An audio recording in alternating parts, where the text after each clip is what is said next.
How? How did you type this out and press send without thinking, I should maybe check my source for this, because it might have been a fever dream? Little is known about the history of trans people outside of a few historians who have actually documented it. Backroff is a name that is virtually unknown, especially outside of any German-speaking circles, and what her story was, as accustomed to the fact many of the archives refer to her as a he, misgendering her, and even lead of her legal name. Backroff is an example of a trans person who was actively persecuted and ultimately exterminated by the government of the day. Backroff is an example of a transgender person who was victimized by the Nazi regime. The following broadcast is a PSA for anyone who made Harry Potter their entire identity for almost 30 years after the original book came out. Today's forecast indicates it's time to jump ship. The long-troubled fandom has suffered through both Goblin Gate, not that one, and House Elf Discourse, and emerged fractured, in denial, and desperate to cling on to the last piece of their childhood that remains unsullied by this held world they found themselves living in. But you can only ignore a series' author for so long. Miss Rowling, 58, of Edinburgh Castle, not that one, once said that the thing she hates most in the world is bullies. Now she finds herself hand in hand with figures like Matt Walsh, and sharing sentiments that are one step removed from things that so far only fringe figures like Michael Knowles and Helen Joyce have felt comfortable saying out loud. Once again, today's forecast indicates it's time to jump ship, because if we stay on, we will go down with its captain. And where we're going, we don't read books. We burn them. You would think, even in as divided a climate as we find ourselves in today, that there are certain things that we all agree on, right? Like, for example, that we shouldn't deny the Holocaust. Well, if you're best-selling children's author J.K. Rowling, that's just not the case. Because accepting the facts of the greatest slaughter of the 20th century would mean accepting the fact that trans people were victims, and not the comic book villains she's convinced herself that we really are.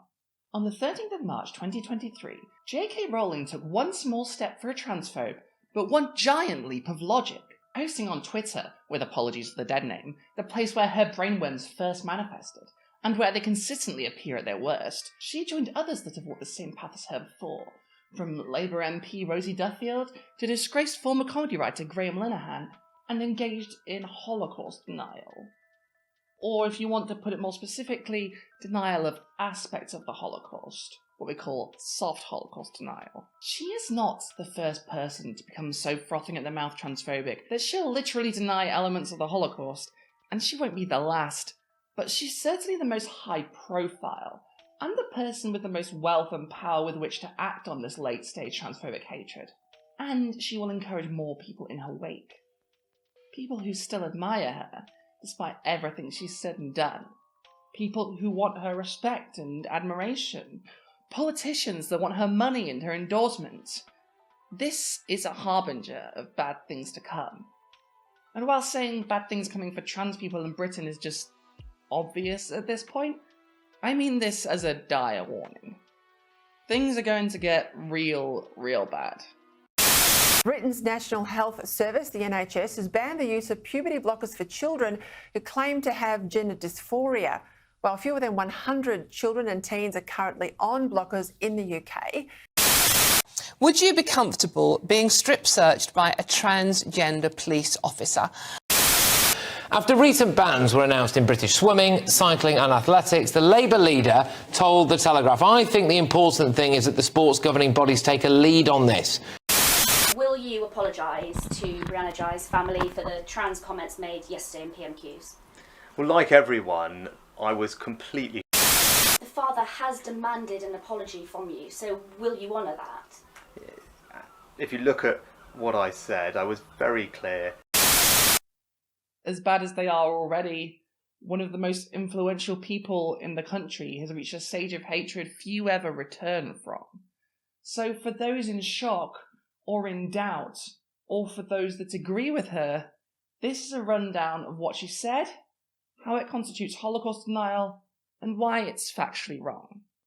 And while you're here, if you want more of that, because I took so long with this one, Kaylin Conrad already made a great video about this as well that you should definitely also check out. Malcolm also goes on to talk about Hirschfeld's colleague. Erwin Gorbrandt, who invented the modern vaginoplasty procedure that forms the basis for how the procedure is still performed today. Clark claims that Gorbrandt led the Nazi sterilization effort, but we found no evidence that he was ever involved in sterilizations. The original tweet in question was in response to a tweet saying, factually, "The Nazis burnt books on trans healthcare and research. Why are you so desperate to uphold their ideology around gender?" Rowling quote tweeted this in public with, How did you type this out and press send without thinking, I should maybe check my source for this, because it might have been a fever dream? A fever dream? Huh. Well, as independent journalist Erin Reed puts it, Nazis indeed targeted transgender individuals in early Germany. The Institute of Sexology, led by Magnus Hirschfeld, was the first institute to advance the study and medical care of transgender people in Berlin. The institute provided transgender individuals with employment and transvestite passes for a form of legal gender recognition in the city. Many frequented safe spaces such as the El Dorado, a club depicted in photographs at the time, where trans people are seen smiling and engaging in conversations, dancing and socialising. Magnus Hirschfeld was intensely targeted during the rise of Nazism in Germany. Hitler notoriously labelled Hirschfeld the world's most dangerous Jew. An early edition of Nazi publication Der Stürmer, focusing on Hirschfeld, accused him of grooming youth, echoing contemporary attacks on LGBTQ+ individuals today. A few years later, the German Student Union, a Nazi-aligned youth group, looted the institute and burned thousands of books. And you will already be familiar with this image, the image of Nazis burning books. This is one of the most famous instances of that, and where a lot of these famous photos come from. Transgender people were directly targeted by Nazi Germany for their gender identity and the way that they dressed. For example, transgender woman Lily Backroff was sent to a camp after police stated that she was fundamentally a transvestite and morals criminal of the worst sort, where she was eventually murdered. Transgender woman Gerd A. was forced by the Gestapo to stop living as a woman and interred in a concentration camp, and later took her own life. Transgender woman Toni Simon was sent to a concentration camp after being deemed a pronounced transvestite, and thus a threat to Nazi society. Many more sources detail the persecution of transgender people by Nazi Germany, and the way in which they were targeted and research about them was burned. Far from being a fever dream, this is a proven fact. It's incredibly well documented. In fact, in 2022, the Regional Court of Cologne ruled that denial of the victimization of trans people by the Nazis, and eventually in the Holocaust, qualifies as a denial of Nazi war crimes. Denying these historical facts is literally, legally, Holocaust denial. Now, Rowling is too dense to get this, but I'll lay it all out for you right now. Holocaust denial isn't limited to simply denying the entire genocide didn't happen. Picking and choosing which bits you believe in or downplaying the crimes committed is also Holocaust denial. This goes for people who deny trans people were persecuted, people who deny the genocides of Romani people in the Holocaust, and most obviously, people who claim that Jewish people weren't actually the victims, or that there weren't as many killed as people say, or that it wasn't in fact a genocide, which it obviously was. The Holocaust is one of the most well-documented events in human history. There's literally no excuse for ignorance about this. But if you happen to be taking a similar position to the very people who threw people into Dachau and Auschwitz, well, then I guess you engage in some sort of soft Holocaust denial, just to make yourself feel better. In fact, listed among the types of denial in the Guide to Tackling Holocaust Denial in the Classroom by the Holocaust Memorial Day Trust is revising history, revising the historical assessment of the period, changing narratives to distort the past, usually seen in national political rhetoric and behaviour. For example, if you were to have a political agenda that frames forcing trans people back into the closet and preventing them from accessing medical care because you see them as a danger to women and children, it suits your interests much more to claim that trans people are not an established phenomenon throughout history, that they haven't been persecuted and killed for their beliefs, that your rhetoric does not match any well-known mass murderers that are universally regarded as evil and wrong, and that, in fact, as J.K. Rowling alludes to by pointing to a Twitter thread by LGBT Alliance founder and all-around crank Malcolm Clark, that trans people were actually the bad guys in the Holocaust, that they were involved in the Nazi Party and were even then trying to remove gay people from existence so that they could carry out their sick fantasies in peace. This seems to be what J.K. Rowling actually believes, based on her own tweets, recommending this nonsense narrative as an alternative to, actual history. We interrupt your regularly scheduled program to bring you an update from the front lines. The Allies have retaken France, and finally those blasted Jerrys are on the back foot. Be aware, however, friends, that there could be Jerry sympathizers within your own ranks. Any denial of the Huns' crimes against any group is giving way to Hitler's very own propaganda. Do not believe German lies, lest you find yourself in bad company indeed. Why, by denying transvestites, homosexuals, or Romani people who are victimized by the Jerrys, will attract the very people you insist you are certain the Jerrys have been after. Rowling herself has had her mentions flooded with anti-Semites, attracted by her Holocaust denial, as documented by our dear Canadian comrade, Caelan Conrad. Try saying that 3 times. But beware, dear viewers, this rabbit hole goes even deeper. Rowling has not distanced herself from these people. Rather, she snuggles up to anyone who agrees with her on this contentious issue. Rowling cannot be said to be a friend to Jewish people, as should be no surprise given the whole goblin debacle. Not that one. Any of you guys remember the goblins? Or that Hogwarts Legacy game about a goblin plot to steal human blood and take over the world? That was a little bit Third Reich-y, wasn't it? Ah yes, I've kept you away for too long. We will be back soon with another update from the front lines. In the meantime, will you take orders from Roosevelt, Churchill, Stalin, or Tito? Good luck. And so it's come to this. The sad truth is that Holocaust denial in transphobic circles is a lot more common than people might think. Anyone from minor Twitter figures to Glinner himself engage in this stuff all the time. Once you've made up your mind that trans people are an existential threat to women and children and need to be banished off the face of the earth, it becomes impossible to view the history of our persecution at the hands of various states over the centuries objectively. We are evil demons, perversions of the modern world, and need to be excised before we spread our cancer throughout all society, or so these people think. So when a history book says that research on trans people was burned in the lead up to the Holocaust, and that not only were trans people persecuted by the Nazis, but some even died in the concentration camps, how do you square that with the fact that the way that you think about trans people is one-to-one with that of Adolf Hitler himself? No one wants to picture themselves as the bad guy, but when you find yourself agreeing with Nazis, like not even just fascists, like literally the Nazis, or at the very least, denying their crimes, well, you might have gone off the deep end. Rowling, in her mind, is the hero in this story, and Nazis are obviously the villains, because they're the villains. So she obviously can't be thinking the same way as them.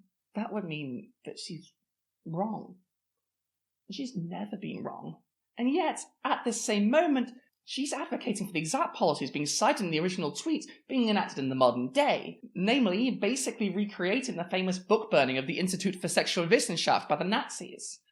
The pioneering clinic that coined the term transsexual, performed some of the first transgender surgeries, and researched extensively on gay and trans people. That clinic that Magnus Hirschfeld founded that we were talking about earlier. This book burning is something she would have been advocating for back then. And we know this because she's advocated for the very same actions in the here and now. And beyond that, these actions, this stigmatizing of queer communities, the conflation of gay and trans people with all the familiar right-wing talking points you hear today from the mouth of Rowling and her allies, no less, led directly to trans people being sent to camps. And to argue with this by saying, well, they didn't specifically target trans people, they counted them as gay. Babe, this is the same shit you do. To Rowling and her comrades, trans people don't really exist. They think we're villainous perverts trying to get our rocks off by getting close to women, just as the Nazis did not consider us distinct from gay people.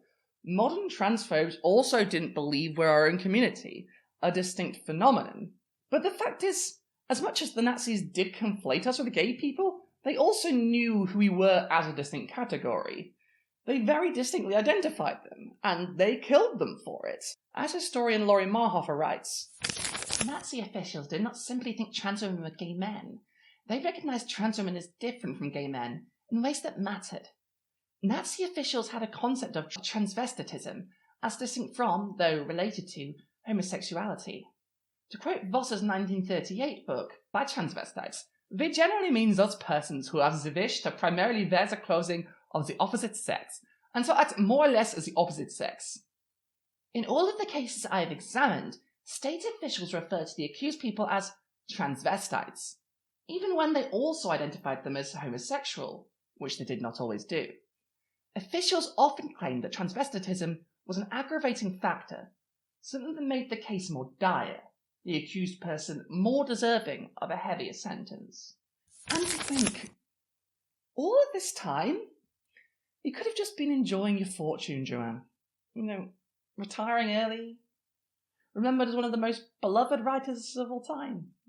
Instead, well... We're back with another update from the front. The Reds have taken Berlin. I repeat, the Reds have taken Berlin. And might I say, I've never been prouder to have been your reporter during this time. Nothing bad at all will surely happen from here on out.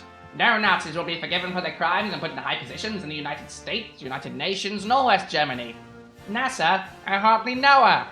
And of course, no one trying to defend their Holocaust denial by falling back on the excuse that their denial that the Nazis targeted trans people is an insult to Jewish people could possibly associate with anyone anti-Semitic, nor push anti-Semitism themselves.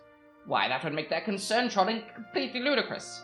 In fact, none of these screenshots from the Twitter account GC Antisemitism could possibly implicate anti-Semitism from personal friends of J.K. Rowling, nor the claims such as those of Jennifer Bilek claiming that Jewish billionaires are pushing to turn people transgender, or people at gender-critical rallies quoting Adolf Hitler, literally Adolf Hitler.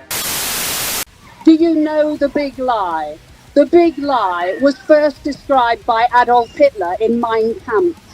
The big lie is such a big lie that ordinary people like us think, well, that can't be a lie, because I'd never tell any as big a lie as that. We only lie in small ways. The big lie, well, there is one big lie going on, and it was begun by men in the early part of the 20th century. It was began when they had an erotic fantasy, and they decided they were going to sell us the big lie. And what is the big lie? The big lie is trans women are... Nor are those any indication of the deep-rooted anti-Semitism in the movement. Surely. Anyway, the war is finally over, people. God bless America. Congratulations to Marshal Zhukov on delivering victory to the people of the free world, and let us thank the Lord that the world will never have to deal with Nazis ever again. Faced with the wealth of historical evidence being presented to her, the massive backlash from huge accounts to everyday people still trying to square being a huge fan of Harry Potter with following a literal Holocaust denier, and presumably a little shock having something that her community and her in-group just takes as obvious being revealed as a horrifying counterfactual to the general public, which would, you might imagine, lead to some quite panicked calls from Warner Brothers, her editors, publishers, and, importantly, given she later tries to get much more specific with her wording, her lawyers. J.K. Rowling did what every crank of her ilk does in such a situation, however. To quote Limmy himself, I'm telling you, don't back down, double down. Don't back down, double down. Rowling did not take back her previous claims. In fact, she seemed so confident in the inability of her followers to read, despite her, being famous for being a literal writer, that she left her previous statement up, and while doing that, completely shifted the goalposts of her argument. Aha, she said, how can you possibly say that the Nazis burnt books on trans healthcare? Don't you know that none of your evidence supports the contention that trans people were the first victims of the Nazis, or that all research on trans healthcare was burned? You are lying. Except, what the fuck does that have to do with anything? That's not what the argument was about. No one said trans people were the first victims of the Nazis. No one said they burned all of the books. If they did, then we wouldn't know so much about them. They fucking tried their best, though. Her responses were various different flavours of this. Avoid the question, move the goalpost, continue to deny the Holocaust. Strawmen, Mott and Bailey's, every logical fallacy under the book. All in service of continuing to deny the Holocaust. After being told to Google Magnus Hirschfeld, the founder of the Institute for Sexual Wissenschaft, himself a gay Jewish man, Rowling says, as if it's a gotcha, I know all about Hirschfeld. That's not his name, for the record, so you didn't know that about him. Are you sure you want to make him a poster boy for trans medicine? The man who believed in sterilization of the unfit? So obviously this is a complete non sequitur, completely ignores the comment, and instead tries to use the fact that Magnus Hirschfeld was in fact a bit of a prick to dismiss the claims that, again, she denies, that the research on trans people from his institute was burned by the Nazis. I did say just a second ago she used basically all logical fallacies you can think of. Here's the ad hominem. In fact, not only does this not prove her argument, it also puts her in even more Third Reich-esque company, as the Nazi newspaper Der Stürmer targeted Hirschfeld specifically, labelling him the most dangerous Jew in Germany.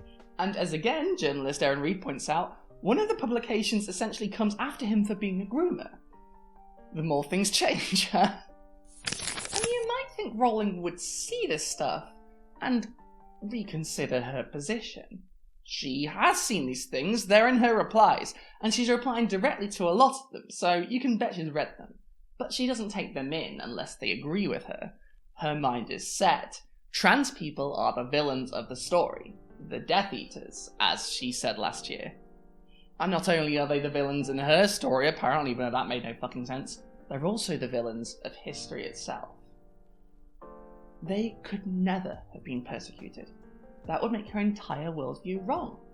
And the reason she cannot process this, the reason she must move the goalposts, the reason she has to keep putting her fingers in her ears is, as Kaelin Conrad put it on Twitter, publicly, J.K. Rowling has to deny the Nazis targeted an institute that practiced trans healthcare because she's doing the same exact fucking thing. And yeah, she is. So let's get into that. According to Scientific American's excellent article, The Forgotten History of the World's First Trans Clinic, Adolf Hitler's campaign to rid Germany of Lebensunwertes Leben, meaning lives unworthy of living, led to the mass extermination of several communities, including Jewish people and homosexuals and transgender people. When the Nazis came for the Hirschfeld Institute on May 6, 1933, Hirschfeld was out of the country. Jeser fled with what little he could. Troops swarmed the building, carrying off a bronze bust of Hirschfeld and all his precious books, which they piled in the street. Soon a tower-like bonfire engulfed more than 20,000 books, some of them rare copies that had helped provide a historiography for non-conforming people. The carnage flickered over German newsreels. It was among the first and largest of the Nazi book burnings. Nazi youth, students and soldiers participated in the destruction, while voiceovers of the footage declared that the German state had committed the intellectual garbage of the past to the flames. The collection was irreplaceable. Rowling has personally called for the arrest of doctors providing gender-affirming care, citing the WPATH files, which, if you're not a raging transphobe, is just an illegally acquired leak that reveals doctors exercise due caution. In Rowling's own words, "Prison terms for doctors experimenting on troubled minors are more than fine with me." She has similar words for the leading queer charities in the UK, Stonewall and Mermaids, joining in calls for them to be prosecuted. She has joined in culture war attacks on trans literature and donated tens of thousands of pounds of her own money to fund legal attacks on trans rights in the British courts. The very acts she is taking right now, the words she uses right now, fit in nicely with those of the Nazi Party regarding the Hirschfeld Institute and the queer community as a whole. She wholeheartedly believes that we are, as Nazis would say, degenerate, an invalid category, and, as her friend Helen Joyce would say, are a huge problem to a sane world. Using the same language the Nazis used to justify murdering disabled people, we require, as Joyce again says, special accommodations. And that means reducing or keeping down the number of people who transition. And that's for two reasons. One of them is that every one of those people is a person who's been damaged. But the second one is every one of those people is basically, you know, a huge problem to a sane world. Like if you've got people that, and whether they're transitioned, whether they're happily transitioned, whether they're unhappily transitioned, whether they're detransitioned, if you've got people who've dissociated from their sex in some way, every one of those people is someone who needs special accommodation. She denies, and says as such on Twitter during this meltdown that trans people, or as she would say, trans-identifying people, were persecuted, as distinct from gay people, despite the very obvious evidence for this. The passes trans people were issued with, the writings of prominent Nazis, and the fact that she herself does not distinguish between trans and gay people, as evidenced by her recent misgendering of trans journalist India Willoughby, calling her a man cosplaying as a fetishistic idea of what a woman is. I'm going to quote Erin Reed here again, because she's been so thorough on this, and I just like her writing. This appears to be her framework for transgender people, and echoes statements from conservatives that trans people cannot experience genocide because they simply do not exist. And at this point, I can't avoid talking about the evidence Rowling actually points to for her claims. The thread from LGBT Alliance founder Malcolm Clark I mentioned above. I need a harder drink. Maybe the rack he'll use for cleaning. I'll apply it straight to my eyeballs so I can unsee this shit. 1 second. Rowling cited this thread following the meltdown we've been discussing, and as you might be able to imagine, it's just tragic. First of all, it's a thread by the founder of an anti-trans hate group, so not exactly an unbiased source, but it's also a Twitter thread. Not only that, but it just spews out a bunch of trans exterminationist talking points with very few sources at all. The thread opens with, "The LGBTQ lobby likes to claim trans people were a key target of the Nazis. They weren't." This, as we've already discussed, is explicit Holocaust denial, but beyond that, it's just unsourced and actively hostile. Malcolm claims that trans healthcare was pioneered by a champion of eugenics and a surgeon who designed experiments at Dachau. His victims, according to Malcolm, were not trans, and this implies he was sparing trans people, when in fact he just wasn't doing those types of experiments. This language is set up to make him look like some evil pro-trans person attacking everyone that wasn't trans, but it's just not. It's letting you fill in the gaps. The rest of this is just bizarre, because some of the first people who worked on trans healthcare included someone who, like a lot of scientists in those days, was a eugenicist. Trans people were not victimized in the Holocaust? How does that make sense? All this thread is doing is trying to find gotchas to try and make the murders of trans people by the Nazis seem both invalid and at the same time justified. A mainstay of Holocaust denial. It didn't happen. But if it did, it was good actually. And this is Rowling's source for her fascist claims. In fact, even if trans people were just a product of Hirschfeld's personal experiments and not a valid category, as both Rowling and the Nazis imagined to different degrees, Clark's own thread admits that Hirschfeld himself didn't collaborate with the Nazis, but then implies he did to try and smear trans history by attacking one of its earlier researchers. My man, do you think trans people are like vampires? That if you kill the original one, we will all die, for through our blood runs the venom of our master? No. Most trans people go their entire lives not even knowing who Magnus Hirschfeld was. Whatever he did, it doesn't make trans people magically not victims of hate crimes.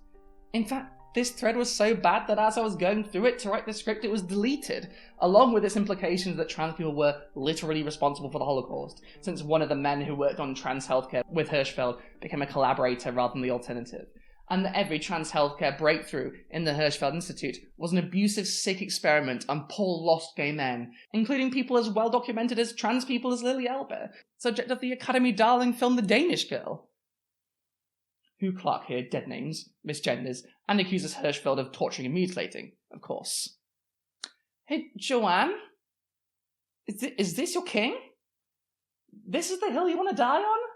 These are the sources you believe? Not the historians? Not the Holocaust memorial orgs? This obvious bollocks? To anyone still holding hope that you'll get the old Rowling back, I urge you to give up. There's no coming back from this. I've said this before, but I'll say it again. Backing down now would mean admitting to so much horror. She's gone full Glinner. Expect a terrible memoir to come out soon in which she blames us for destroying her career, written obviously from inside her castle, surrounded by family and endless job opportunities, while she dives into a swimming pool made of $100 bills like a more hateful Scrooge McDuck. The unfortunate fact is, the Holocaust denial is on the far end of the pipeline here. Transphobes start off with some hesitant bigotry, Then they justify their bigotry by associating with other bigots, building narratives that place them in the right and frame their hatred as a righteous battle of good versus evil. And then once you pass that threshold, you'll explain away anything that threatens that narrative. At that point, trans people being the devil is your entire worldview. The next step after that is what the Nazis did after the book burnings. I'm just getting word that the path J.K. Rowling is on is not, in fact, rare for people in her cult. In March 2023, Graham Linehan, the very carbonara man that haunts the red coats over the Daily Telegraph, responded to an interview with Susie Izzard, a famous comedian, making a well-accepted historical point that Nazis would have persecuted her for being transgender, with a quote, "Ah yes, the Nazis, famously bigoted against straight white men with blonde hair. Now, Graham Linehan doing Holocaust denial is fairly expected. That man is a disaster. I report on the entirety of the Great War, and the war against Hitler, and even after all of that, I've never seen a case of a man as pathetic as he." But this story isn't over. Rosie Duffield, Labour MP for Canterbury, notable for not living in her constituency, and only caring about attacking trans people at the expense of her actual job, liked this tweet. No action was taken by the Labour Party. In fact, Keir Starmer, the current Labour leader, continues to pat himself on the back for having solved the problem of anti-Semitism in the Labour Party, even after this, and after his own favourite candidates make anti-Semitic comments, including one personally endorsed by Starmer, and defended as a member of his right-wing faction in the party. To these people, anti-Semitism is only starting to be solved in so much that can be used as a stick to beat their political opponents with. When this problem raises its ugly head in their own faction, they don't stamp it up. They sweep it under the rug, creating a safe space for hate in their own ranks. As long as they agree with the party line, that is. Rowling is much the same. She uses the horrors committed against the Jewish people during the Holocaust as a justification for her outrage at people condemning her for denying trans people were also affected. Or alternatively, as a cudgel with which to beat socialists with to protect her billions. All the while, her work oozes with anti-Semitism, and she stands side by side with outright anti-Semites. I was wrong in my previous broadcast, friends. I am sad to have to report that the rhetoric of the Nazis is back. And it's worse than that. The memory of the horrors they committed is being used to promote the very methods they used. In the name of a version of history that is more comfortable for bigots than the reality, where many of the prejudices that led to those events are held and even promoted by those with power and influence over supposedly liberal societies. As scared as I am over the fact that one of the most influential figures in my country is so deep into hatred of me and mine that she stooped to even this, there is a side to this that is somewhat comforting, and something that you should all take away from this too, if only to ease your fears a little. For every step down these pipelines to extremism people go, a lot of people get off. It's a leaky pipeline. There have been so many moments with Rowling that should have been the last straw for people that it's hard to keep count. But with each time Rowling takes another layer of her mask off, as off as it's already been for years now, more people will quietly distance themselves from her. Some will loudly denounce her, but most will just back away, pretending they never supported her journey into exterminationism in the first place. Even if it's just because they think it's in bad taste. Even those who come along with her down this journey will not necessarily follow her this far. Even most people who hold transphobic beliefs draw the line at Holocaust denial, and once they stop following her, they might back off on some of their more extreme beliefs too, seeing where it might lead. Take heart, viewers. Remember what happened to Graham Linehan. Even the most powerful voices can lose their audience if they too often and too loudly show their black heart to those who try their best to ignore it. Even the most incurious of us can't look away forever. The next broadcast will be hosted by you, the viewer. Only you have the power to turn back the dark clouds rolling in. You may not be able to do it alone, but together, by God, we can fight back the rain and ensure clear skies ahead for trans people and people everywhere. The fight is not over. I repeat, the fight is not over. Do not holster your weapons. This is not the end. When an enemy shows its true face, either they have won or they fear you have won. Do not let them win. Come together, folks, and let's show these damn Jerrys who won't be driven underground, whether into silence or 6 feet under. Until then, this is your humble television host, Monroe Doctrine, signing out. Thanks for watching.